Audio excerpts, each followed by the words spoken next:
It's time for Critics' Choice Awards predictions.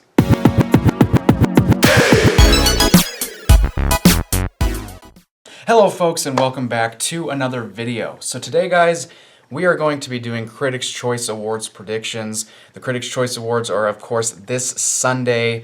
Very, very exciting, and just like I did with the Golden Globes, I wanted to give you guys my predictions for the winners of the Critics' Choice Awards. So the Critics' Choice Awards are exciting because we have more categories, and we have, we'll get to see categories that will be presented at the Oscars. So this is, a chance for us to really get an idea of maybe some of the potential Oscar nominees, Oscar, front runners, a little bit more in depth into some of those categories. So this is exciting. I have put my list together here. One thing that I'll be doing that's a little bit different from my Golden Globe predictions is that rather than giving you a who I want to win, since you guys probably already have a good idea of who I want to see win, because I said it in my Golden Globe predictions. I also mentioned it several times in my Golden Globes reaction video. I will give a who I think will win. That is my official prediction. And then I'm going to give you guys two snubs. Or not two snubs, but two potential upsets for each category. There's only one category in here where I'm only going to give one instead of two, but other than that, for every category, I'll give two potential upsets who we could see win over my actual predictions. So, without any further ado, guys, let's get into it, starting out here with Best Picture. So rather than listing you guys all of the nominees off, I'm not going to do that because I'm going to have a list here of the nominees for you guys to read off. So I'm just going to get right into it, guys. Who do I think will win Best Picture at the Critics' Choice Awards? I'm going to predict Nomadland. I predicted that for the Golden Globes, and since Nomadland did win the Golden Globes, win the Golden Globe Award for Best Motion Picture Drama, it makes me feel a lot more confident in saying that I think that the Critics' Choice Awards are going to select Nomadland to win for Best Picture. I also think that there's a really good chance because, I was a little unsure with the Golden Globes because, again, when we talk about these voting bodies, for the Golden Globes, we're talking about the Hollywood Foreign Press. And with the Critics' Choice Awards, we're talking about critics, obviously. Hollywood Foreign Press, I feel like they can be maybe a little bit more unpredictable than critics. With critics, you can kind of get a good idea of where critics stand on certain films by just looking up the Rotten Tomatoes score. I know that doesn't tell the whole story, but if you look at the Rotten Tomatoes score, the Metacritic score, the IMDb score, it gives you a good idea of what critics think of certain films. And Nomadland is like one of the best reviewed films of the year. So I'm very confident in Nomadland winning Best Picture at the Critics' Choice. That is my prediction. Now for upsets. One upset may be a little bit surprising to some people, but I have Minari as a potential upset for the same reason that I think Nomadland's going to win. Minari is one of the highest reviewed, highest rated films critically. It has like a 98% on Rotten Tomatoes, really high Metacritic score, just a very highly reviewed film. And although I haven't seen it, going based off of that alone, I think some people would be surprised at how good of a chance Minari has at potentially upsetting here for Best Picture. And then another upset that I see potentially happening is the Trial of the Chicago 7, although I actually don't think that is as likely as Minari since it wasn't quite as revered by critics. But again, I think critics are gonna, I'm sure, critics love Aaron Sorkin, love his screenplay.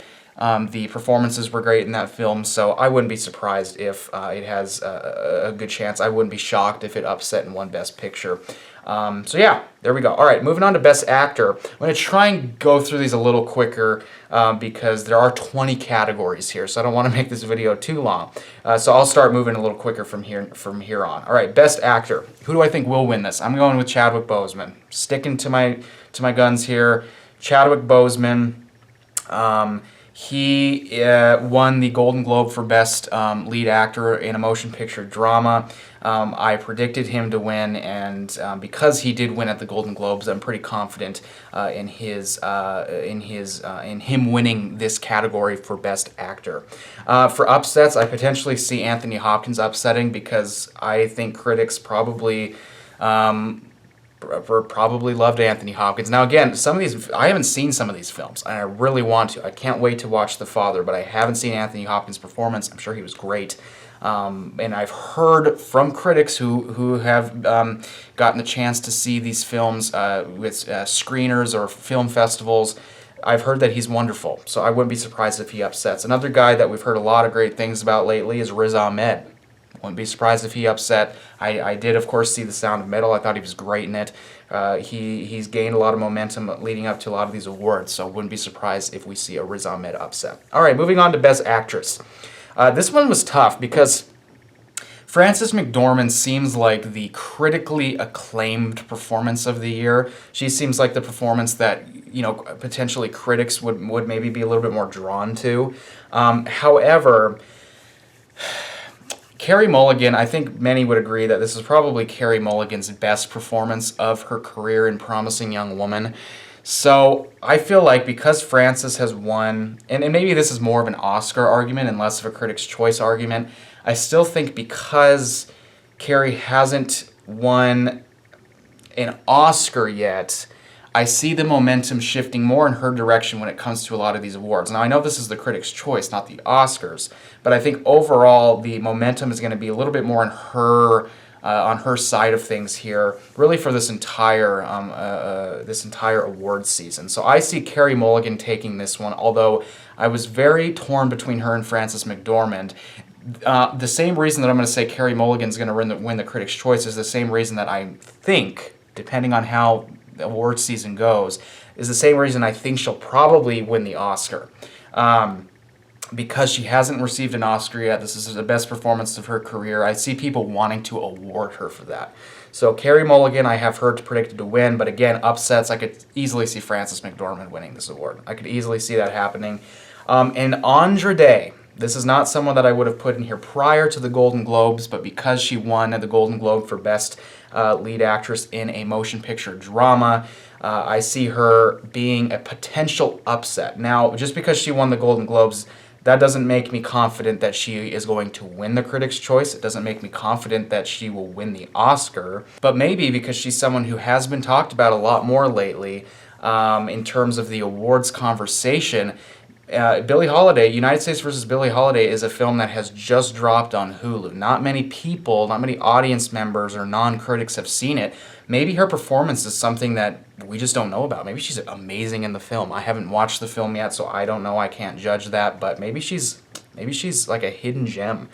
So I could see her maybe potentially upsetting, but her winning at the Golden Globes is primarily what has got me thinking that. So, moving on to Best Supporting Actor, we have, who do I think will win this one? Daniel Kaluuya. This is probably one of the easier ones for me, although even though I do think Daniel Kaluuya will win that is my official prediction. We have a bit of a new name being thrown in the mix here because Paul Raci was not nominated for the Golden Globe. And now that his name's in the conversation, now that he has been nominated, I see him potentially upsetting because I do think he deserved to be nominated at the Golden Globes. He deserved it. I don't know how in the world he did not get nominated over someone like Jared Leto. Beats me. I think he was miles greater than Jared Leto in his film. So, because we have a new name thrown in there, I think Paul Raci has a legitimate chance at upsetting here. Sacha Baron Cohen I'm going to have as my second upset, and I should probably look at these categories a little bit more. Yeah, okay, so Sacha Baron Cohen is my second potential upset, although I was honestly kind of considering Chadwick Boseman as a potential upset. Now, I don't know. If he wins lead actor, I don't feel comfortable putting him as an upset because I think if he wins lead actor, he's not going to win. this one, although you never know. You never know. But I'm going to stick with Sacha Baron Cohen as a potential upset for Trial of Chicago 7. I could see that happening. Don't think it will, but what wouldn't be shocked. All right, supporting actress. Who do I think will win this one? All right, this one's a little bit different because at the Golden Globes, I predicted Glenn Close. This one's tough because I predicted Glenn Close to win supporting actress in any motion picture at the Golden Globes. I was thinking, you know what? We might see Olivia Colman win. We might see, who was another one? Maybe Amanda Seyfried. Who ended up winning? Jodie Foster. And she's not even nominated for the Critics' Choice Award. So the Golden Globes did not provide us any answers for potential, who might be a front runner. We don't have a front runner for supporting actress, but I'm going to change from Glenn Close to Amanda Seyfried. And this has more to do, not with the Golden Globes, but because I think that the critics are going to be a little bit more drawn to Seyfried's performance than Glenn Close's performance. And again, maybe that's just because Hillbilly Elegy was honestly torn to shreds by critics. It has like a 25% on Rotten Tomatoes. Critics did not like the film. That doesn't mean that they wouldn't potentially award the performance. But I think that Amanda Seyfried, because she was in a movie that was more critically revered, I think she has a better chance at winning this. So I say I'm picking Amanda Seyfried as my supporting actress win. Potential upsets, I could see Glenn Close potentially upsetting here. I wouldn't be surprised whatsoever if she won this. And then Olivia Colman. I think Olivia Colman actually might have a slightly better chance than Glenn Close at winning this, or at upsetting, I should say, because from what I've heard, similar to Anthony Hopkins, Olivia Colman was great in The Father. That's what I've heard from critics, that her performance was great, and so I wouldn't be surprised if she were to upset this one. All right, Best Young Actor Actress. This is a category, an award category that is unique to the Critics' Choice. We have Best Young Actor or Actress. This is the only category that I'm only going to give one upset to, simply because I'm not very familiar with a lot of these performances. However, the one that I haven't seen this performance, but I've heard a lot about it, is of course Helena Zengel. I hope I'm pronouncing that right. Helena Zengel from News of the World. Haven't seen the film, but she was of course nominated for best was it lead actress in a motion picture drama at the Golden Globes.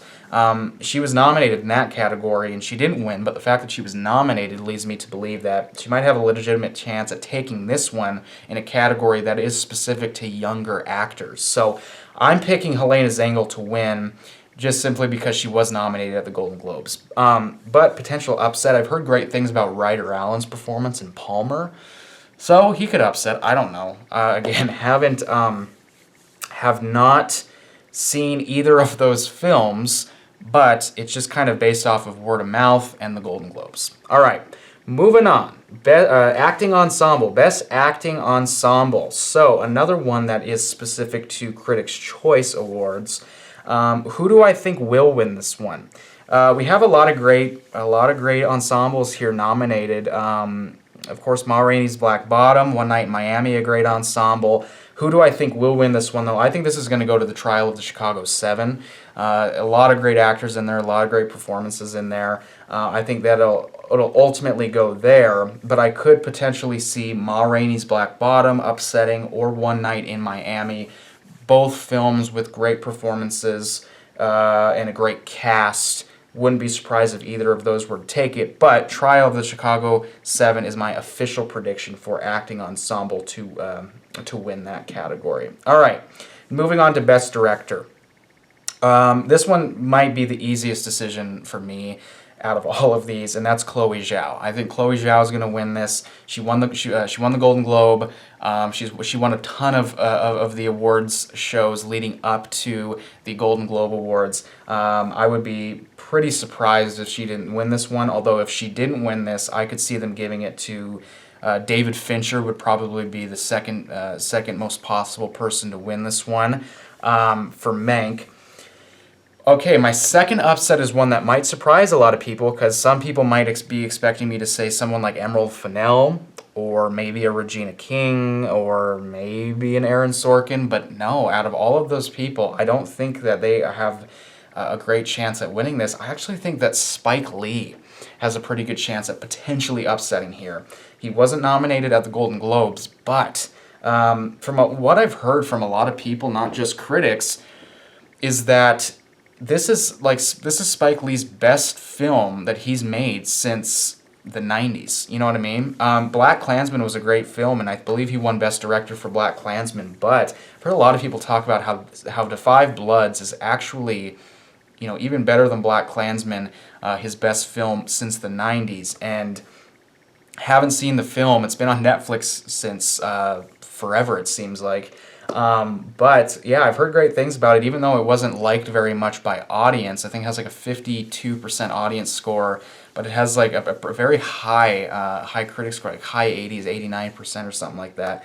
Heard great things about it. Critics love it. Critics seem to love Spike Lee's direction, so I think he's a potential upset, but I'm ultimately predicting Chloe Zhao to take this one. All right, moving on. Best Original Screenplay. Another one that's very easy for me to predict. I already thought going into the Golden Globes that this guy had the best chance at winning this award, and after the Golden Globes, after him winning this award, I'm very confident in saying that I think Aaron Sorkin is going to take Best Original Screenplay at the Critics' Choice. So he's my official prediction. Who do I think could upset, similar to who I thought could potentially upset the Golden Globes? Jack Fincher, I think, has the second best chance at upsetting here. Emerald Fennell, I could see a situation in which she could upset because I think a lot of people, a lot of critics really like Promising Young Woman. A lot of audiences and critics love Promising Young Woman. It's really just an all-around beloved film, it seems like. So I wouldn't be shocked if Emerald Fennell won for Best Original Screenplay, but I definitely think by far those three people have the best chance. I'm ultimately predicting Aaron Sorkin, though, especially since he won the Golden Globe. All right, moving on to Best Adapted Screenplay here. So who do I think will win a Best Adapted Screenplay? This is a more interesting one because, again, we're narrowing down our screenplay categories here. We've really never been in a situation yet where we've had to pick out of these screenwriters. So who do I think is going to get Best Adapted Screenplay? I think that this is going to go to Kemp Powers, the screenwriter for One Night in Miami. Simply because One Night in Miami is such a script-based film. The dialogue is so important in that movie because it is a lot like a play. It's a lot like a stage play because it only takes place in one location. So if the reason I think that movie's so good is because the script is so good. And I think that if the script wasn't as good as it was, it wouldn't be a very good movie because it's so heavily reliant on the dialogue between those characters. So I'm predicting Kemp Powers to win for One Night in Miami, but potential upsets here, I could see Christopher Hampton and Florian Zeller. I've heard those guys being talked here. I actually kind of went back and forth in my mind between The Father and One Night in Miami here for adapted screenplay. I think One Night in Miami will ultimately take it because it is more of a dialogue-driven film. Although I have heard the screenplay is great in The Father, I think that's a potential upset.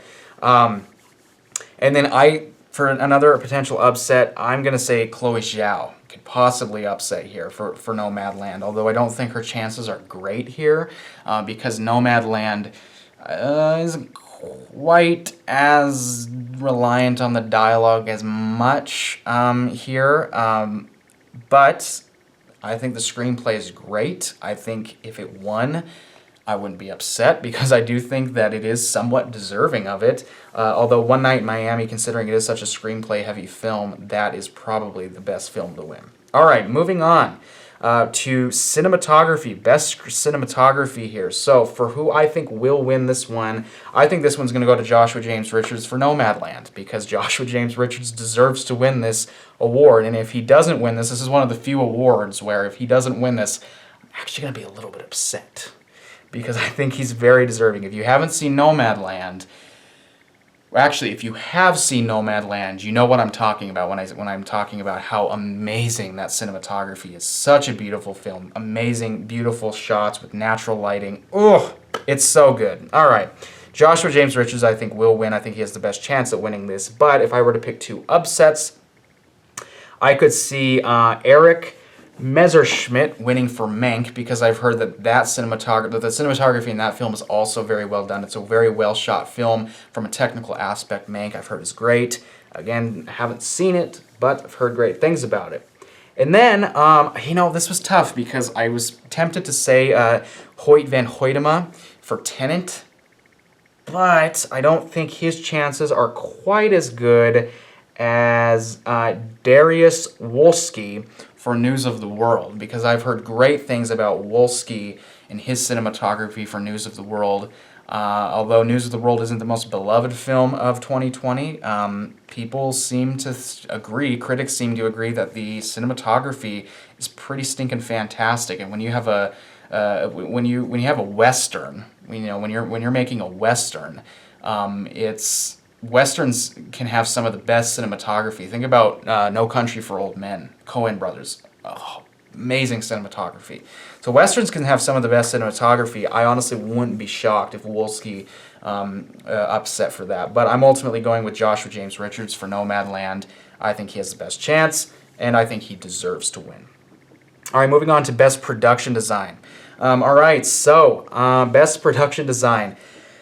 I think this one's gonna go to Mank. I think Mank is gonna win for Best Production Design. I didn't put the names down here. Let me find this real quick. Donald Graham Burt and Jan Pascal for Mank. I think that they are going to win this one. Best Production Design.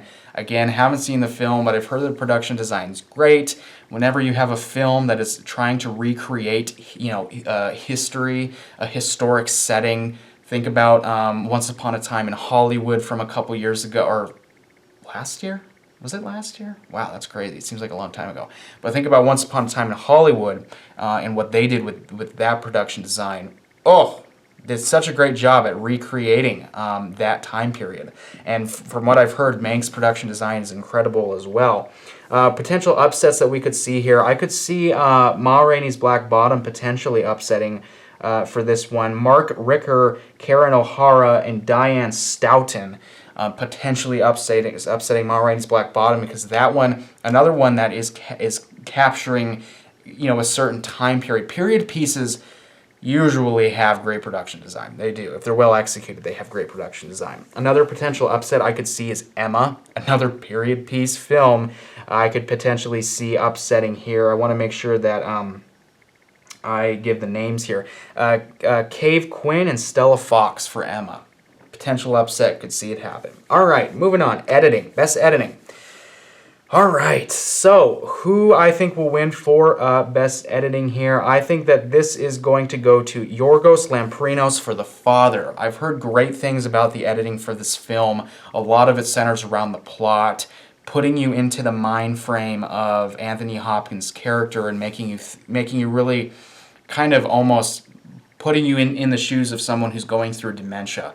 And a lot of that is reliant on the film's editing and the way they execute that. So I've heard great things about the editing for that one, for The Father. So Yorgos Lanthimos, he is my prediction. Upsets, though, that I could potentially see, although Nomadland doesn't seem like a film that is extremely heavy on the editing side of things, one thing that you don't think about is just how well the film's paced. Think about or try and imagine how potentially slow and drawn out and boring Nomadland could have been, but how it wasn't any of those things, at least not in my opinion, and at least not, to most, general consensus is that it was a very well-paced film, surprisingly, even though it doesn't have a defined plot. It doesn't have a detailed, formulaic plot. It's Chloe Zhao still managed with her editing to really give this film to really make this film really nicely paced and feel very, very just kind of, I don't know, feel like there was constantly something going on, whether it was the shots in the film, whether, you know, it was certain, you know, beats in the story and the narrative. It felt very nicely paced, and a lot of that is attributed to the editing. So I wouldn't be shocked if Chloe Zhao won for Nomadland in that film. Another potential upset I could see happening is Alan Baumgarten for The Trial of the Chicago 7, just because from what I can remember, Chicago 7 is very fast-paced, a lot of shots, you know, kind of back and forth stuff. I wouldn't be surprised if Trial of Chicago 7 took that for editing at all. All right. Moving on, best costume design. Now, these next two ones, costume design and hair and makeup, I see Mank and Ma Rainey's Black Bottom. I see them splitting these, all right? Now, the question is who's going to take which one? So we have costume design and we have best hair and makeup. And for costume design, I'm going to give this one to Trish Somerville for Mank. I think Trish Somerville for Mank is going to take costume design. What's funny is when I was doing my predictions, what I did, I literally Googled Mank costume design, and I looked at some of the costumes and I compared them to Ma Rainey's Black Bottom costume design, just to see which one I felt like was a little bit more, you know, which film was the costume design a little bit, you know, more predominant, if that makes sense. And it definitely seemed, when comparing Mank and Ma Rainey's Black Bottom, it definitely seemed like Mank had the more predominant costume design. There was just a lot of flashy costumes in that film. So I went with Mank for costume design. Now for hair and makeup, I'm saying that we are going to see Ma Rainey's Black Bottom win for best hair and makeup. Again, looking at that one, I forgot to give you guys upsets for costume design. Let me do that real quick. All right, so for costume design, potential upsets that I see here, Alexandra Byrne for Emma. Very costume-heavy film. If you search Emma costumes, you'll see a lot of cool different costumes, really trying to encapsulate that time period. Very, very, very cool stuff. And then another potential upset I see here is Anne Roth, Ma Rainey's Black Bottom. Again, I think they're going to split this one, so I'm going to say Ma Rainey's Black Bottom is going to take hair and makeup. Now going back there, so I see that Ma Rainey getting hair and makeup again. What they did with Viola Davis and really making her look like the character that she was portraying, Ma, did a great job with that hair and makeup. So cool, so impressive, a huge part of that film, a very important part of that film. So were the costumes, but again, I see Ma Rainey taking the hair and makeup. Potential upsets I see here is Hillbilly Elegy, another film very much so based off of the hair and makeup. You look at someone like Glenn Close and the transformation that she underwent to look like her character. Crazy cool stuff. And even Amy Adams and what they did with her, making her look so much older, mainly because she you know, her body was being broken down so much by the drugs she was using. So they did a great job with her hair and makeup. So I could see potential upset for Hillbilly Elegy. And then, of course, again, the split. I could see potentially Mank taking this, but I think if Mank takes hair and makeup, I think Ma Rainey's will take costume design. So we'll have to see what happens there. All right, moving on to best visual effects. This one is an interesting one because it's a somewhat tough one to predict a little bit, but again, I wasn't a huge fan of Tenet. I think I've mentioned that before, but I do think Tenet is very much so deserving of visual effects because I think that was one of the best aspects of the film. I think the visual effects and the score are the two best aspects of Tenet, and they really nailed those things. So I'm predicting Tenet to win visual effects. In terms of upsets here, I've heard that Mulan's visual effects are really solid. Didn't see Mulan, but heard great things about its visual effects. And then another potential upset I see here is The Invisible Man. And honestly, if The Invisible Man managed to upset Tenet here, I would be very happy with that because I think that I feel like The Invisible Man is being a little bit overlooked because the practical effects that film is able to pull off, not using CGI, using practical effects to show a lot of the interactions between Elizabeth Moss's character and The Invisible Man. Really well done. I would be very happy if the Invisible Man took the Visual Effects Award. But ultimately, I'm predicting Tenet. All right, moving now on to Best Comedy. Who do I think will win this one? I think this is going to go out to Borat, subsequent movie film. Again, this is pretty much, I'm using the Golden Globes as kind of, why I think that Borat, subsequent movie films are going to take this one. If they hadn't won the Golden Globe, then let's say something like, I don't even remember, the Prom one or something, I would be a little bit more in the dark here about what would win, because I wouldn't probably predict the Prom. Even if it won at the Golden Globes, I don't think I would predict it to do Critics' Choice. That would make my decision a lot more tough. But because it did win at the Golden Globes, it's pretty easy for me to say I think they're going to take the Critics' Choice. Upsets, I could see Palm Springs taking this one, because Palm Springs, I think a lot of critics enjoyed it. In fact, I honestly would not be surprised to see Palm Springs upset here. Wouldn't be shocked. 40-Year-Old Version is a new one added here that the Critics' Choice nominated, and that is another potential upset that I could see. Haven't seen the film, heard great things about it. Wouldn't be surprised if it upset here at all. All right, we're down to our final three here now, guys. Best Foreign Language Film. All right, once again, Minari is nominated here because it's again, the category says Foreign Language Film. It doesn't say International Film. It says Foreign Language Film. So we're specific here to the language, and because Minari is nominated along with Another Round, I'm going to predict Minari to win since it won at the Golden Globes. Critics absolutely love Minari. I can't wait to watch it. I'm probably going to watch it this weekend. I'm very excited. So I think that this is a pretty easy one for me. I think Minari is going to win, but similar to the Golden Globes, Another Round could upset. You never know. Never know. Wouldn't be surprised to see that happen either. And for my second upset, I'm going to go with a movie called Collective. And it's actually a documentary, but it was nominated for Best Foreign Language Film. That movie's being really, really well critically reviewed. Like, it has a 99% on Rotten Tomatoes, a 95% Metacritic score, or just a 95, not a percent, 95. And yeah, just because it's being so well reviewed, I wouldn't be shocked if The Collective took that one either. So that's my second potential upset. Moving on to Best Song. All right, guys. Now, here's the thing. I know that EOC won. I know. I was surprised. It was the first shocker during my Golden Globes reactions. I was surprised to see it win. But I think that is one of the rarities. I think that's one of the weird things that the Golden Globes did. Now, I might have to eat my words after the Critics' Choice. If EOC wins, I might have to eat my words here.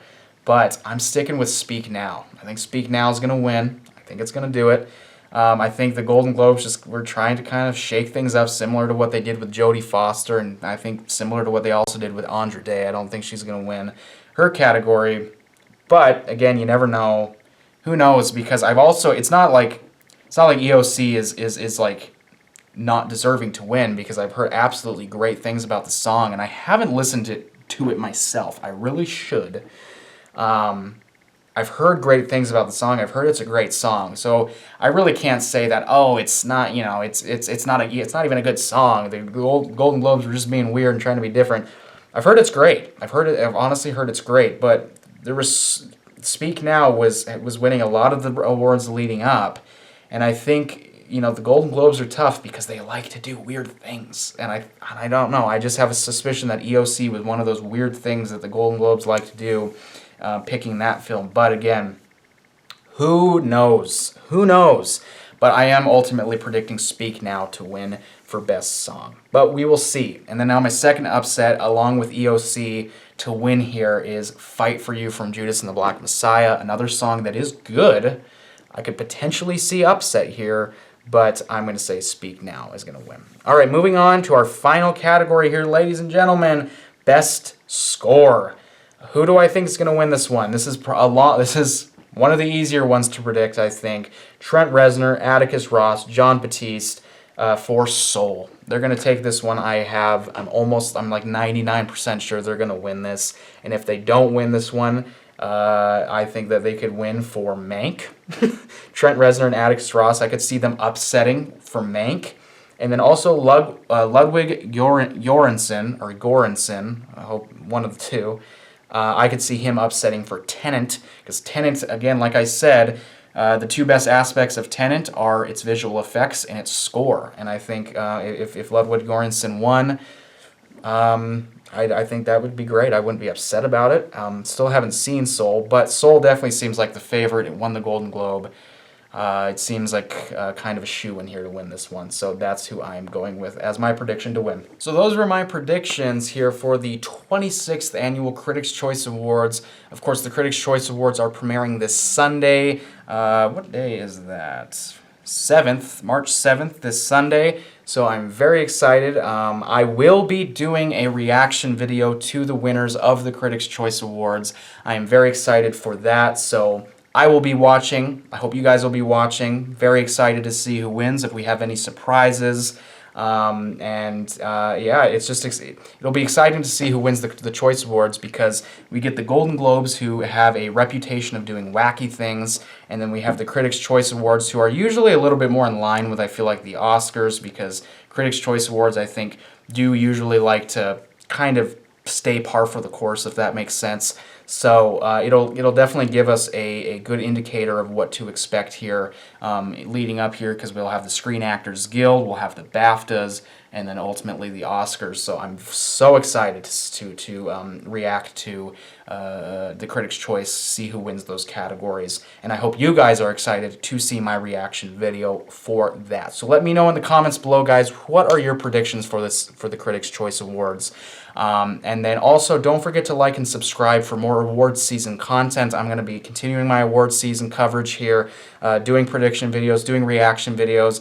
I'm going to try and do predictions and reaction videos for every awards ceremony, or at least most of them leading up and including the Oscars. So I'm so excited. I love awards season. It's such a fun time. All right, guys, thank you so much for watching. I'll see you guys in the next one. Peace out, everybody.